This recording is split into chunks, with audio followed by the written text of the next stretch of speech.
It's been 3 years since the Melvin Ballard Golf Tournament has been played here in Rockford, but now it's back. The tournament honoring Rockford's first black golfer is back, but with a different look.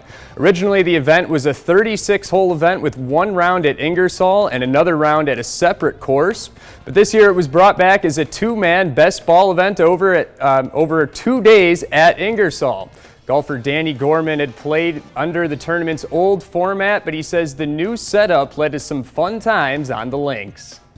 And just the team atmosphere. There's not really many team events that go on in, well, amateur golf in general, but in the area. So being able to, play with a buddy, play with a brother, play with anyone, I mean, it's just a different feel to it, which is pretty fun. I mean, that's why we play. We weren't, yes, we're here for the competition, but we were here to have a good time, spend time with each other, and that's what it's all about. Good to see a great tournament come back to the Rockford golf scene. Rangers and White Sox in the rubber match of a 3-game series out in Chicago.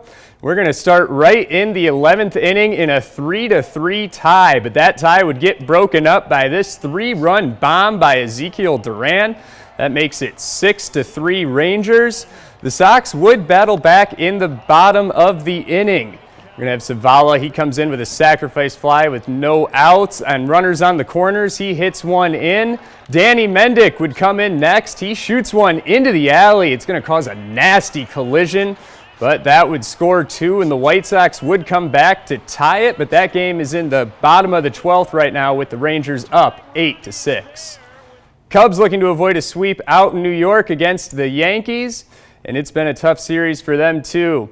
It was a good start for the Cubs. Ian Happ, he started with an early leadoff home run in the first to give the Cubs the first lead in the game.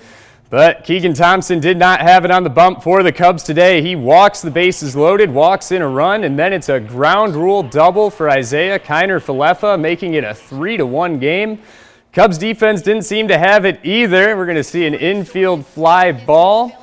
Coming up, it's going to be Wisdom, Schwindel, and Thompson, or we could take another look at that Ian Happ home run.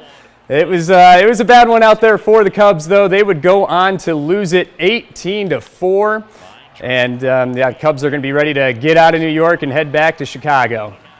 And that is going to do it for sports. We'll be back to wrap things up after the break.